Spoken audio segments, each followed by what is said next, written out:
Friends, ABA has recently issued a circular in which they have highlighted the implementation of One Nation, One Wage as the greatest achievement in the 11th bipartite settlement. In the same circular, ABA is also criticizing the detractors of the union. When the 11th bipartite settlement was signed, ABA had hailed it as one of the best settlements achieved by them. The settlement was achieved overcoming all hurdles and obstacles, bringing a long wait and uncertainty to an end. In the circular issued by its General Secretary, Mr. C.H. Venkatachalam, ABA claims that they are overwhelmed by the continuous flow of messages pouring in from their members, expressing happiness and utmost satisfaction over the various provisions of the latest settlement. But first, let's see what they mean by One Nation, One Wage system. According to ABA, the highlight of the settlement is achieving uniform salary in all centers, and this has been the avowed objective of the union. ABA is happy that they could achieve this objective in the 11th bipartite settlement. The concept of One Nation, One Wage has been ushered into the Indian banking system for the first time. This is because about 60% of the clerical staff and sub-staff are working in rural and urban areas and semi-urban centers.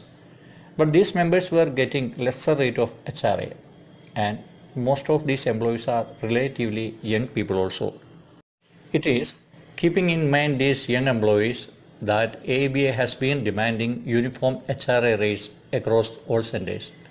And finally, they have achieved this goal in the 11th bipartite settlement. It may be recalled that the rate of HRA has been fixed at 10.25% all over the country in the just concluded settlement. Now, all the members working in such branches will get adequate increase in wages. ABA wants to project this achievement of uniform rate in HRA as a major highlight in the 11th settlement. They also want the employees, especially the younger generation, to realize its real significance and benefit.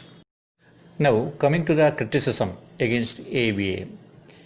ABA in the circular also refers to what they call as the dirty propaganda unleashed by anti-union and anti-ABA forces who were busy for the last more than 3 years creating venom, malice and rancor amongst the bank employees. These forces were engaged in spreading dissatisfaction against trade unions in general and ABA in particular. In an earlier circular also, ABA was criticizing the activities of a small section of people who are denigrating them. ABA knows the identity of some of these elements whose antecedents are notorious. They will never succeed in their attempts and time will expose them automatically, the circular says. They know these forces for long and can easily identify them however much they try to masquerade. Even now, these forces are trying to use social media to create confusion among the workforce.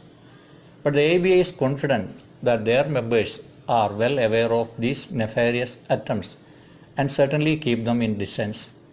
Members will never fall prey to such false and venomous propaganda.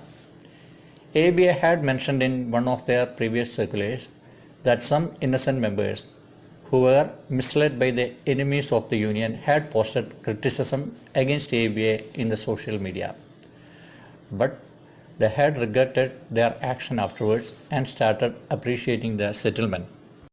ABA reposes its faith in the young members of the union who are equally active in the social media and who are quite capable of rebutting the mischievous attempts by the evil forces.